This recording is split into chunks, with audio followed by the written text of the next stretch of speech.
Welcome, Noel. It's great to see you on the podcast. We had a great conversation.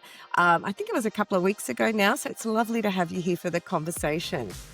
Well, thank you so much, Josephine. I am really pleased to be here with you and your listeners today on your podcast, Teams, Culture, and You. I Great. see that you have a fabulous audience and a very wide range of topics that you cover on teams and culture and development. And it's exactly the type of thing that I'm interested in the conversation on. Yeah, fantastic. And, Noel, I was really keen to have you on. You've got an incredible background. You've had this really long career at UPS. You were the vice president of operations for UPS, and you've Yes. recently written a book, which is congrats, you've been promoted, an essential guide for helping new leaders and their teams succeed. So we're going to talk about all of those things. But before we do that incredible career of yours, tell me a little bit about perhaps the major milestones for you that led you to where you are today. Well, that's a tough one. I think when you say major milestones, the one thing that I had as a focus in my entire career, and this really started quite early for me when I was a college student, getting my engineering degree, and I was working part-time at UPS. And as I was graduating from college, looking to become an engineer, I had offers from some tech companies, but I really loved what I was doing at UPS in a leadership capacity. At the time, I was a college student, but I was in a leadership capacity in a distribution center. And so when they offered me a position in 1980 to stay with the organization, I gladly accepted. So when you talk about milestones, I think that was the first one, right? Is a decision that I spent 4 years studying electrical engineering.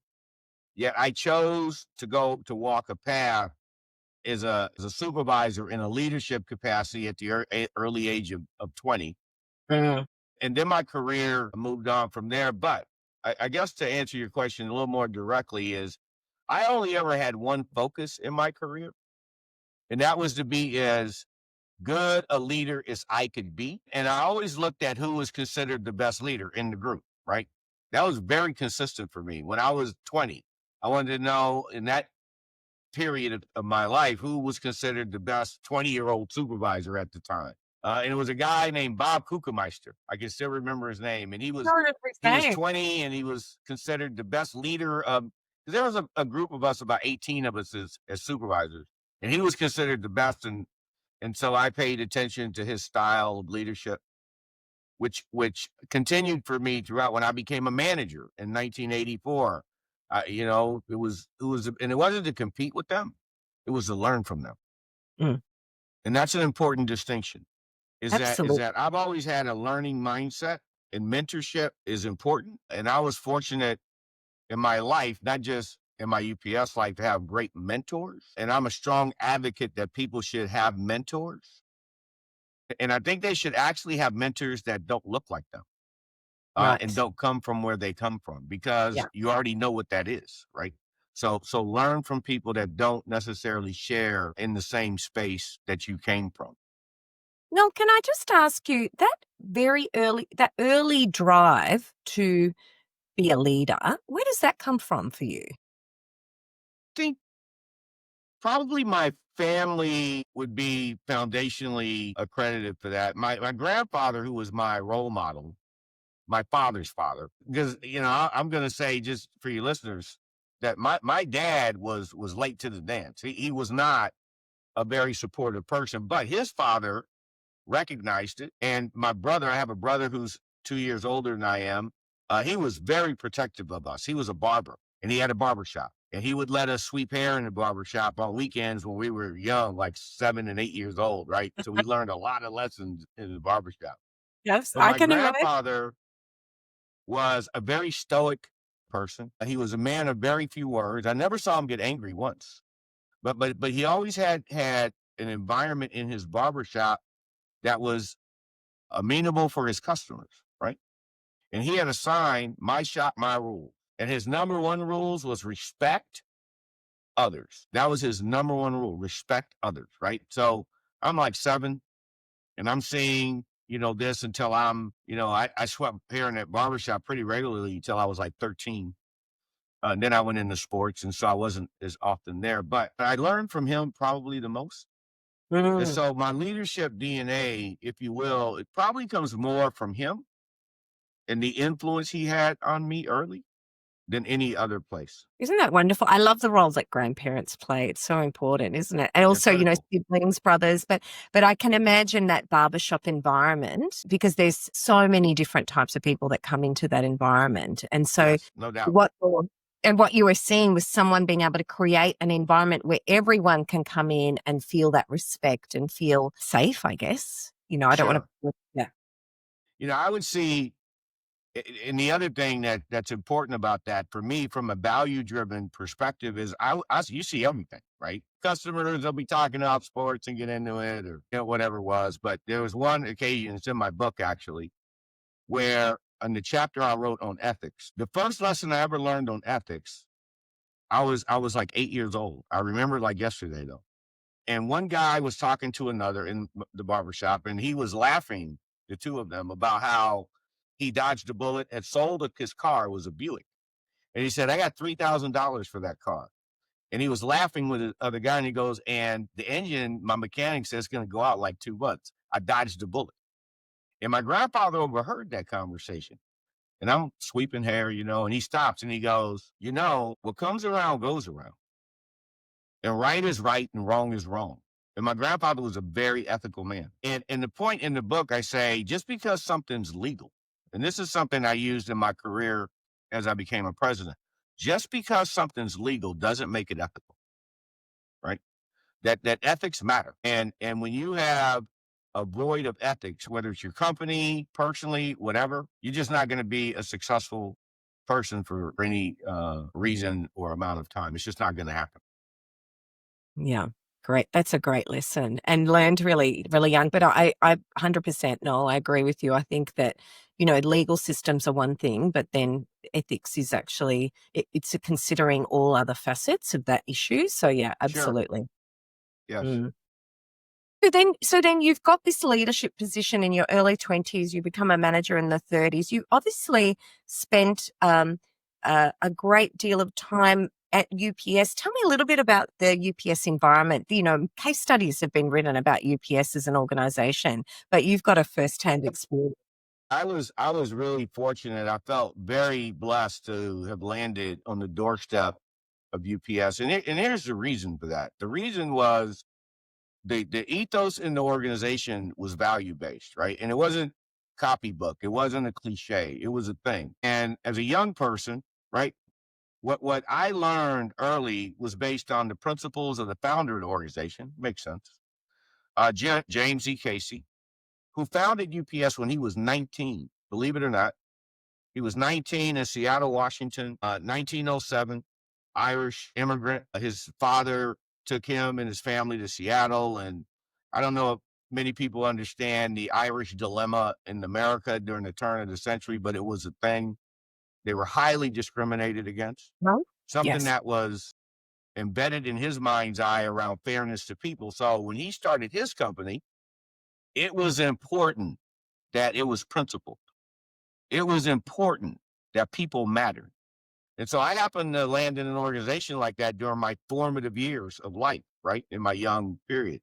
And so the first thing we were taught was the importance of ethics, integrity. Those were just non negotiable, right? Period. Is that we will have integrity in everything we do is very intentional. And intentional leadership is what matters. And so I learned early in my career to lead with intention. I was taught that by my manager, mentors, people I was around to lead with intention. You don't leave it to doubt that we will have integrity in our group. That if there's any question, there's no question. If it's not right, we're not doing it. It's just not even a question. The customer will never be subject to a lack of integrity type issues with our company, even if we need to give them the benefit of the doubt. And our employees, the same thing. When a question, and it was in our policy guidance, Mm. it was in black and white. When a question arises, the employee is to get the benefit of the doubt. So if you were a Right. manager in a questionable moment and it was plausible what the employee was saying, Okay, your responsibility was to give them the benefit of the doubt. And the reason for that is if they were really dubious in any kind of way, it'd show up again. Okay. You don't have Yes. to Yeah. worry about an act on once, right? And it was never worth losing your integrity or ethics to deal with that Hmm. moment, right? That making people feel that they were valued was number one. And I think the fact that the company grew from a bicycle messenger service in Seattle, Washington, with 7 or 8 messengers to a company Incredible. today with 750 aircraft and 450,000 people says all it needs to about the commitment people had to the organization. And I learned in that environment. I was very fortunate. But not that growth trajectory over, I mean, obviously over a number of years, and there was that legacy of that, the starting or the founder story, which often you see in organizations, but it doesn't always translate to the future. There must have been something quite special, because I know a number of different organizations that have that legacy start, or the founder has that intention. And then by the time the organization is a multinational, they lose that aspect of the founder's intention, I guess. So there must have been something quite special about that cascading or transference of those values, particularly in leadership at UPS. It must have been. What it was, to give you specificity there, was ownership. Is that I was a partner in the organization at 22 years old, just Yeah. like a partner in a law firm. You had skin in the game, right? And if you have skin in the game, and I think all employees should have skin in the game, they really Yes. do. They may not always recognize it. That's when commitment changes. Is when the person that is responsible for delivering whatever you're selling, doing, whatever, they need to be able to put that organization's success with their personal success, right? Yes. And so there was always an effort to do that. And I would meet with 150 to 200 small business owners a year. Honestly, I'm not embellishing any party that as a president. And I did it for 25 years. And the one thing I would always say to small business owners is you need to create an environment that includes your people. Because here's why. You want to be successful. I don't care if you sell donuts. And people support the ideas they help create. It's a natural law. People support things they create. And I use that many times in my career with UPS employees, where if there was a challenge, including them in solving for that, always got a better outcome than not including them. How about that? Right? That when they're included, and I don't care if they're a delivery driver, when they're included in the solve and in the Yes. conversation versus orders just being thrown at them, there was always a better outcome. Because you know what? We cared about the outcome being what was desirable.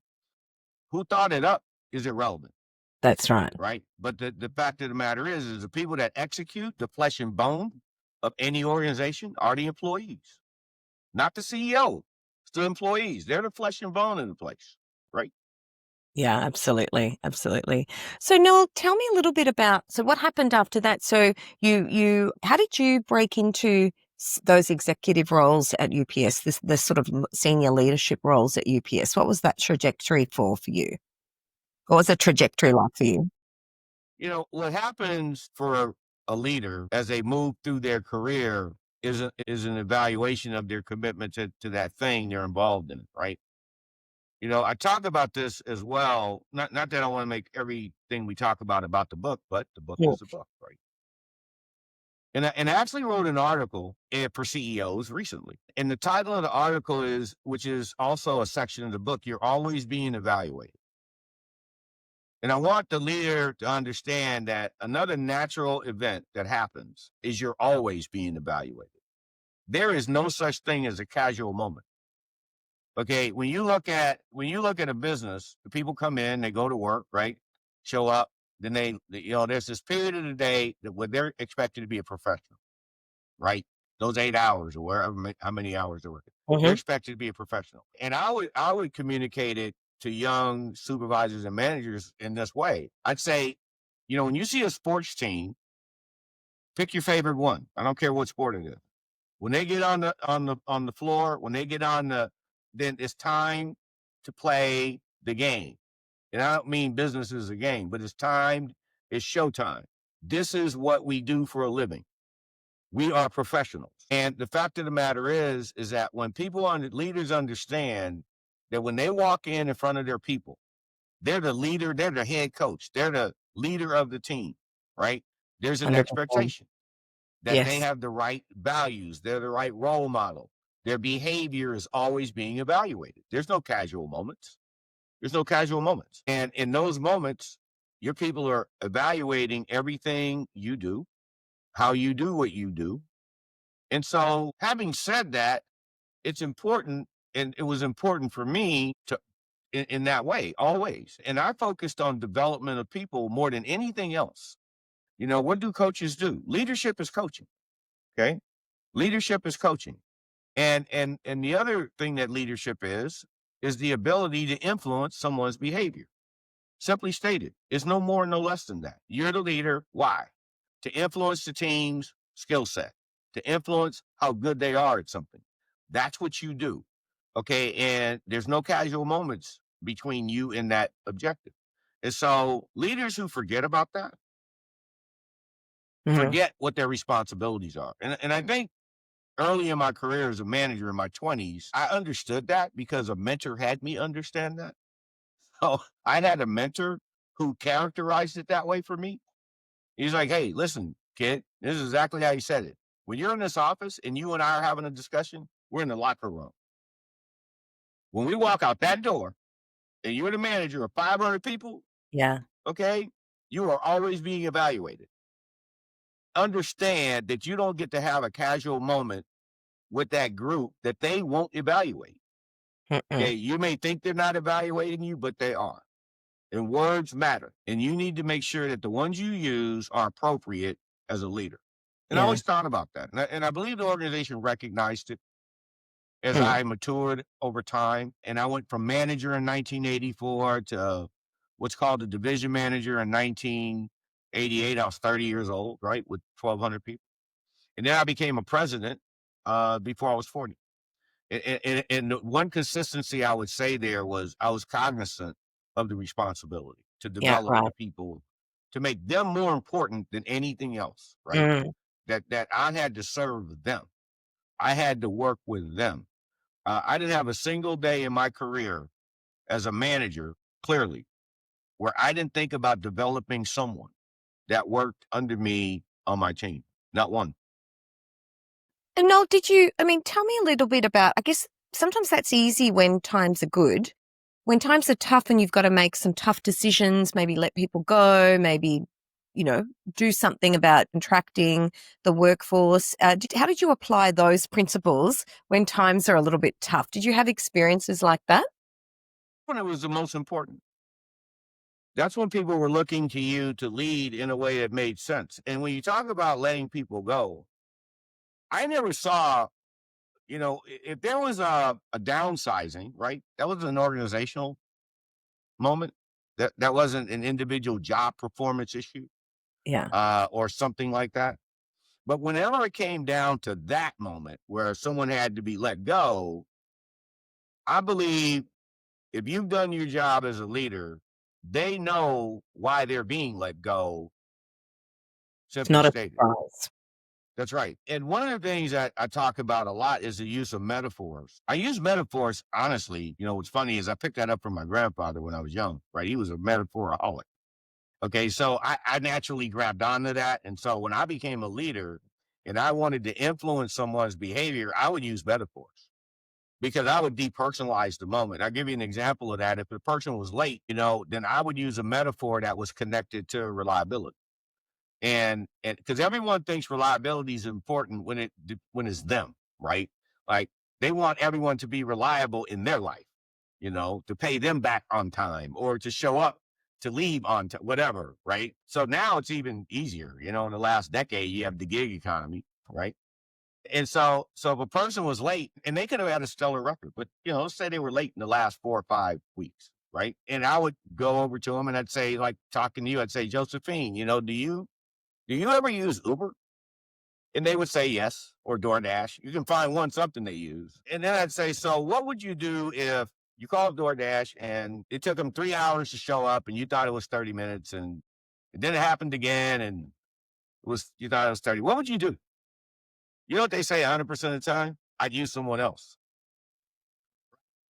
or Uber. Like you have called an Uber and it didn't show up and you were late to the airport. What would you do? And they go, call Lyft or I do something else. I go, so, you've been late 5 times in the last 3 weeks. Have a good day. There's no reason to keep talking about it Yeah. because I didn't attack the person, but the point was made Mm, and it was made in their own head. Right. And I don't care what the topic is. You could throw any topic you want at me. And I'll tell you, over 40 years, I came up with a metaphor for it. So by the time I'm having the Uber discussion, like the fifth time, Josephine kind of knows where this is going. Right. that's right. I love that. And, I love that approach because, metaphors are, they're stories, and we will all resonate with stories. We all remember them. It's a shortcut way of, getting to the point. And to your point, it's not, it doesn't, never feels like an attacking moment. It's more about, helping someone understand your perspective on what their behavior or their impact of their behavior. So I really love that. I really The one thing that love it. I like to say on that note to your listeners is that here's what conflict with your employees will create: more conflict. Mm, And you saw that during COVID, where there wasn't a moment you didn't see a group of medical professionals protesting the moment. yeah. Like we don't have PPE, we don't have masks. This was early, right? And they'd be standing in front of hospitals with signs. Mm-mm. The point is that when people are objecting to something, they may do it silently or they may do it publicly. Mm, Okay. And the fact of the matter is, though, there will be signs for sure that something's not right, that something's not fair. Right. And the fact of the matter is that the leader should always be looking to create an environment where conflict is handled in a way that's disarming so that people don't have to hold signs yes. up when they're upset about something. Right. Yes. Yeah, And that's absolutely. how the leader should approach, you know, conflict, because conflict, no organization that lives in conflict has a great trajectory. And that's not to say give away things and don't Uh-uh. hold people accountable. It's anything but that. Right. But how you approach employees is important to your business, is important to continuity of improvement in the business. Yeah. Right. And that's not copybook. That's not superfluous. That's not a superfluous kind of thing. Yeah, wonderful. And so now you wrote a book. Tell me a little bit about where that came from for you. Where was the impetus to write a book? Because I can see that you're a wonderful mentor. You've done a lot of leadership and mentoring throughout your career. But why write a book? There wasn't a book out there in my mind that dealt with the real truth of leading on the front line. A lot of the books you see today are for CEOs, organizational development, high performing teams. I mean, I've read dozens of books and I'm not knocking books. They're important. That's why I wrote one. But I wrote a book that could help the small business owner or the leader. It doesn't have to be a newly promoted leader, even though that's, what I title on the book. Understand the basic dynamics of having a successful group of people under you. Like, how do you get from A to Z there? And I believe in my career, I demonstrated enough development of people under me to acknowledge that I understand that pretty darn well. And I didn't see any content like that available. And when I was making the decision to move into the next chapter of my life, one of the biggest challenges I had in the last 4 or 5 years were newly promoted people. We had people retiring like crazy. When I retired, it created 9 promotions.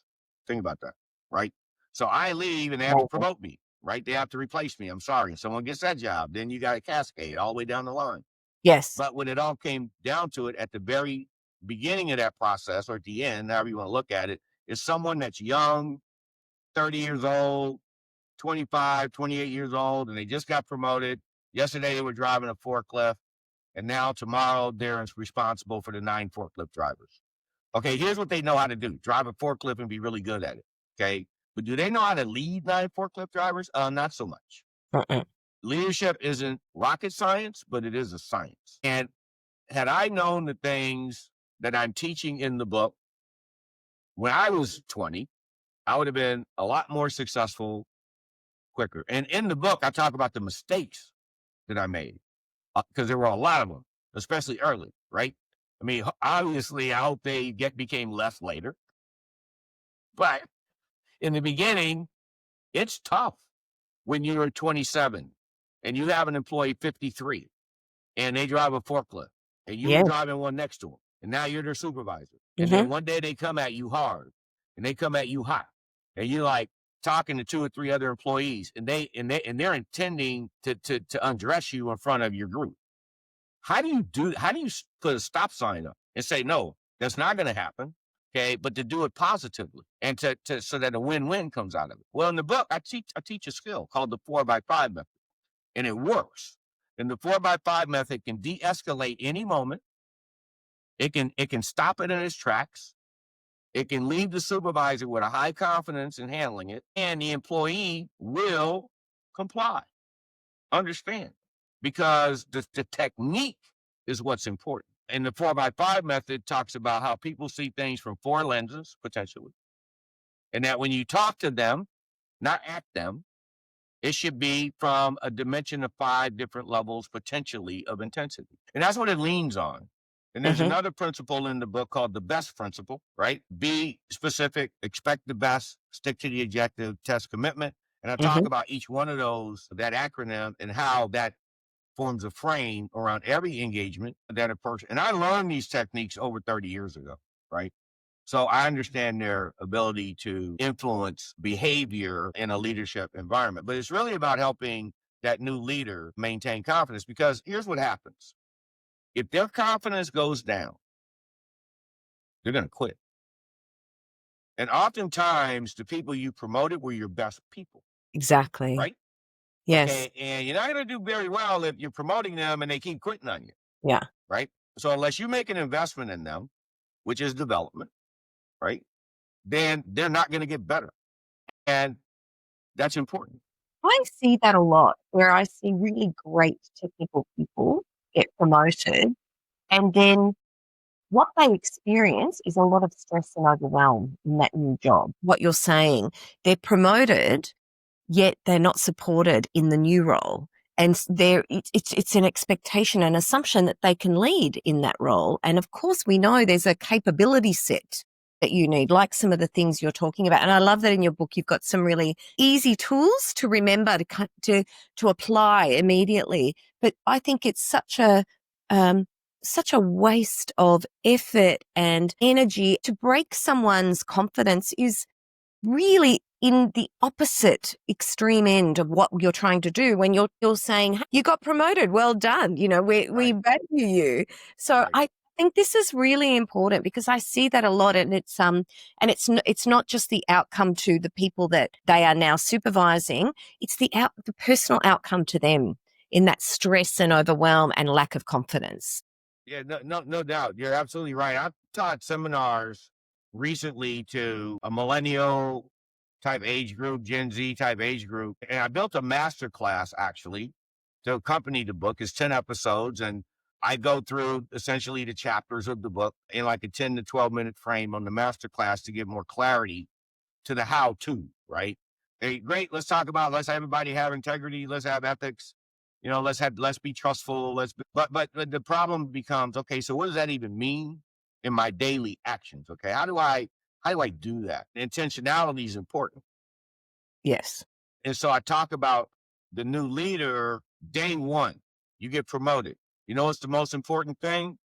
Meet all of your people and understand what their terms and conditions are, which is a foundational piece of my book. If you were to read it, you'd see terms and conditions through the whole thing, because I built the book's foundation on the concept of terms and conditions, right? If you buy an app, you have to click a box, terms and conditions. You go to a concert, if you park your car in a lot, terms and conditions. You buy a refrigerator, there's a warranty, terms and conditions. Car, terms and conditions. And actually, that's where the idea emerged for me. I thought about writing this book 10 years ago, but I had an experience where I was talking to a customer service person. And they were like, well, sir, did you read the terms and conditions on page 11? And I was like, well, no, who does that? Right. But then I thought about that, and I was being in leadership, that people have terms and conditions. So what are they? If I were to say to you, Josephine, can you please list 5 important values that you expect to have in any relationship in your life. What are they? And you make a list. And I can almost tell you what would be on the list: respect, Yes. trust, Yes. right? Listening. Those are the common ones. Mm-mm. And so what I tell the new leader is the first thing they should do if they have 10 people is have 10 personal meetings. Set them up immediately. Have coffee with 10 people, schedule it, meet them, say, hey, I'm your new supervisor. I'm really privileged to be in the role. What are your expectations of me to open the door? And then that gives a leader a platform to say, well, my values are we're going to have integrity in everything we do, transparency. Okay. Ethics matter. Okay. If it's wrong, we're not doing it. Listening is important. If you think I'm not hearing you, pull me over to the side so I hear you. So if a new leader does that in the very beginning, and they don't have the job for 6 months or a year, assuming thing, Mm-hmm. it will go fabulously better. They will establish a foundation with their people immediately. And you think about, and finally I'll say it this way. And when I say in the seminar to most people, who's married, who's got a spouse or girlfriend, they raise their hands. And I go, when you met the person's parent, how'd you behave? They put their best foot forward. Mm-hmm. Okay. You'd And hope I say, so. okay, who applied for credit recently, a house or a car? They raise their hand. I go, so when you applied for that, were you nervous? And they're like, yeah. Did you do everything you could to get that loan? Absolutely. Okay, well, you know what? You're a new leader, right? You need to behave exactly like you were applying for credit or meeting the parents. You're meeting your team. Mm. Put your best foot forward. Let them know you personally. You will remove a lot of conflict potential later, right? Establish the terms and conditions on the baseline, right? And make them value based. Fairness, trust, those things germinate from intentionality. Yeah, absolutely. And I love that, Noel, and particularly in terms of the how to, because we all want those things, or we might say we want those things, but it's the behaviors that get us to those things. And particularly leaders who say they want those things also need to behave in ways that ensure that they're modeling that as well. And I know you Sure. you really talk about that Correct. too. So that modeling is really important. And as you said, you know, there are no casual moments when you're in leadership. You are being watched, and attention flows Yes. up the power chain. So if you're in a position of power, or you're a supervisor, or you're a leader, you're going to have people watching you. And there's a responsibility that goes with that. And so I know you really care about responsibility as well. Well, you talk a lot about, I guess, managing and developing the people underneath you. What are your thoughts on navigating the larger organization, because you have peers when you're a leader, and they often can be a cause of frustration, conflict? Do you have any views on that, in terms of, sometimes it's called organizational politics, but it's really about influencing across the organization, not just down the organization? I think people have an affinity, we all do, to gravitate towards individuals that make us feel valued. The one place ego has no place is in an organization that's looking for common outcomes amongst the unit, whether it's I was in the C-suite, right? I mean, I literally was working next to the CEO on a regular basis. I'd known Mhm. him for 30 years. Yeah. But that being said, when we had conversations, the one thing that wasn't a part of that was the ego, right? He leaned on my expertise and my knowledge in the organization, and I had a lot of social currency throughout the organization that he could leverage, and his staff. Likewise, I made sure that they understood I was there to assist them Hmm. in their objectives. But that was the style of leadership I had even as a president in the business unit. When I had 30,000 employees under me and a senior staff, I had a CIO and a CFO and a director of human resources, a director of engineering. And so you're going to have disruption sometimes. But the worst thing you can do is ignore it and think it's going to work out. That's the wrong answer. That's the wrong answer. The point is when those moments arise, you need to, as a leader, address them and make sure that uh, it doesn't go unsaid or untouched. But your people are going to look at you primarily. Mm. That's how that's going to work. Mm, If you're a team focused, team based, collaborative individual, that's what they're going to turn into. mm, If you're not, and you're an order giver and a teller and a yeller, then you're going to create an environment of order givers, tellers, and yellers. That's how that's going to work. Okay. And they're just going to cascade that down into your organization. That's how it works, right? You get what you create. mm, And leaders that come in and start looking at reports first don't get it, mm. because results come from people, not reports. Yeah. That's just real.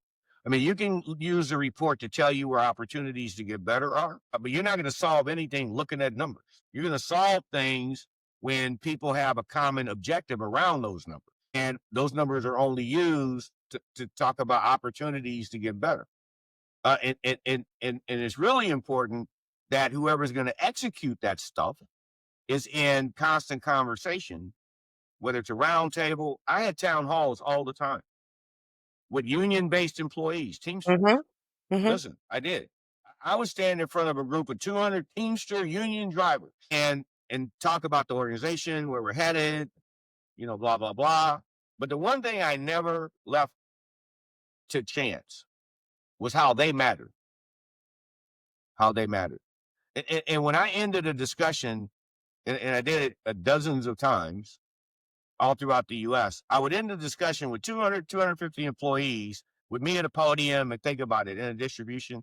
And I would say this, and I'd say to the group, right? And I'd say, hey, I'm going to ask you a question, and I'd like a group answer to this question. I said, so how often should you do the right thing? And then if they thought about it for a minute, I go, no, how often should you do the right thing? And then there'd always be some people that would say all the time.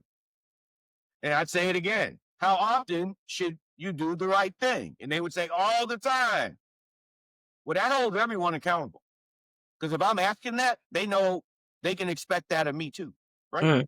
Yeah. And when leaders run an organization where we're going to do the right thing all the time, right? Meaning we're going to have honorable behavior all the time.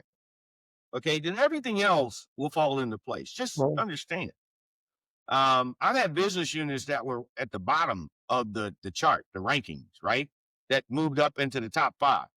And it wasn't me that did it. It was the employees who did it. When they believed that we were going to support them, to do the right thing all the time, right? Provide great service, get the Yes. job done, whatever Yeah. it took. This is how we eat. It's how we make a living.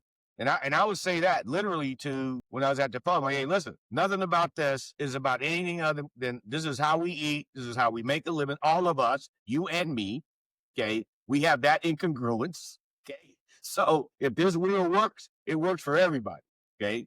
So whatever I can do to help it work for you Yeah. is a good thing. And when leaders understand that that's their servant leaders, that's their role, right? They're coaches and servant leaders, then organizations run better, departments run better, groups run better. It's a common thread that I witnessed over many years. And it sounds like, Noel, you had fun and were really passionate about what you were doing. And because I don't get a sense in any of your stories that you were, often leadership it can be tough. It can be stressful. There's a lot of maybe overwhelm that leaders face into uncertainty. But I get a sense that your approach made you really resilient to some of those things. Is that right? The hardest decision I ever made was retiring. It was. My wife would Yeah. tell you that. My wife for 35 years and my 2 sons. I have 30 and 32, and they're great. I've been very blessed and fortunate with the family I have, and a lot of support from them. But that was the most difficult decision because I enjoyed what I was doing, right? Mm, And I did from the time I started back in my 20s. Just know that. Is that I had hard days, tough days, long days, but I never had a bad day. I never had a day I didn't want to be doing what I was doing. It's like I told my sons when they were choosing careers, here's what you need to major in, whatever it is you love, okay? Because you need to wake up in the morning and want to go. You need to wake up in the morning and definitely. I said, I don't care if you make chairs for a living. If you love making chairs, then be the best chair maker in the world. Because do it, but love what you do, Yeah. right? Pick something that fits your personality, whatever that happens to be, and you'll be better served for it when it's all said and done. But work matters. Producing something in a community is important, right? So just to be clear, that I did reinforce the responsibilities they had to wherever it is they were going to be, not just to work, but to invest in wherever they live. I heard a quote early in my life, again, that was left by the founder of UPS, James E. Casey.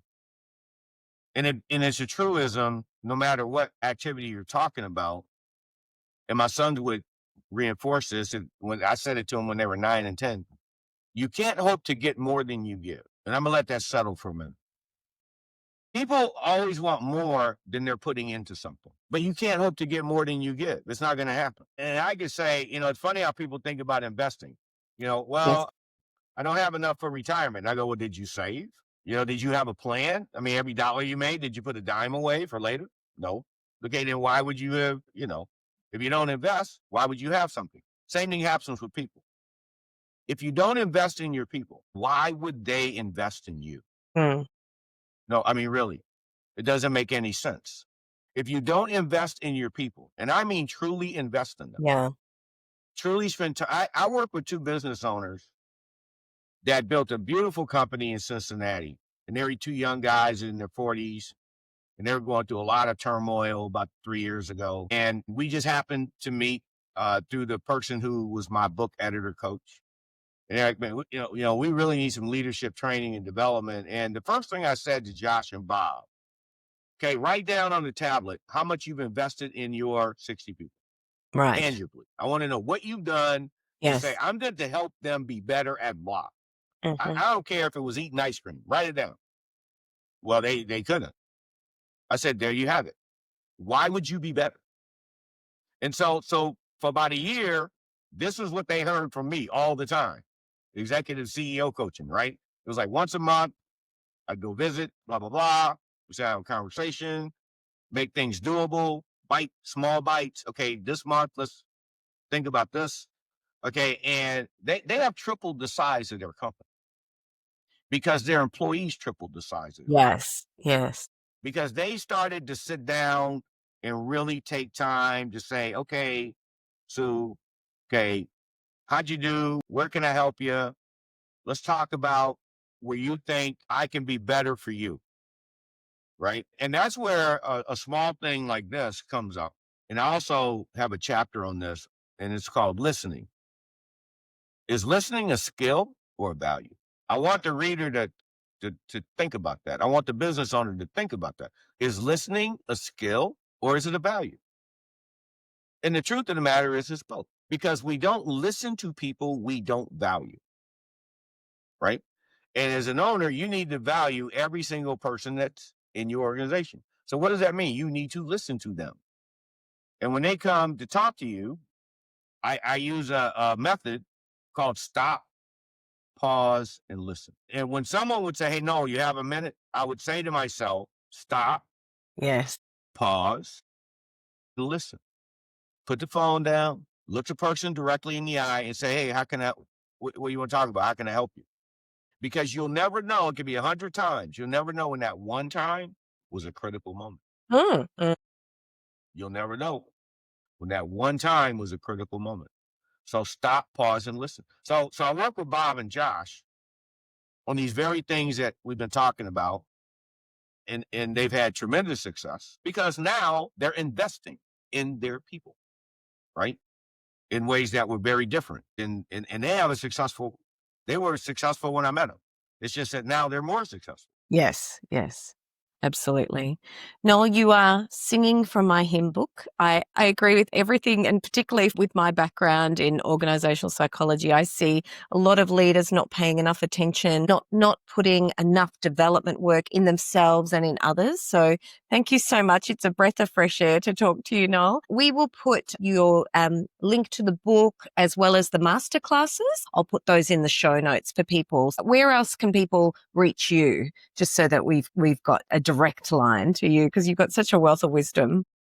The easiest way is my name, noelmassie.com. There's a way to reach me that way, and I'm on LinkedIn, and so I get a lot of traffic there from individuals through LinkedIn. But the easiest way is noelmassie.com or LinkedIn. On my website, when you go to noelmassie.com, you'll see the masterclass content. You can buy the book on Barnes and Noble or Amazon, right? in the master class, you can purchase it. And my assistant, Kayla Bozeman, KaylaBozman at Gmail, can help with any part of facilitation on a masterclass, live webinars. So if you want a 2-hour session to just talk to your frontline leaders, right? We go through the masterclass live and in living color with them, etc.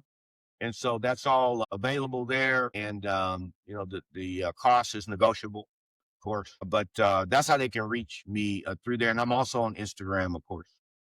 Thank you so much, Noel. I really appreciate that. We'll make sure that all of those are in the show notes as well. Shout out to Kayla, because I'm sure that having Kayla's help means a lot as well. I think that we don't shout out amazing. Our people who help us all the time. So, to be spirit of the conversation today. Thank you so much, Noel. It's been an absolute pleasure. And I know that there's so many nuggets and takeaways from this conversation, but definitely go read the book. It's going to be a real game changer for your front line. So thank you so much, Noel. Well, it's been my absolute pleasure to be on Team Culture and You with you, Josephine. I enjoyed it tremendously, and I hope that your listeners get, if just get one thing of value, then it was definitely worth the time.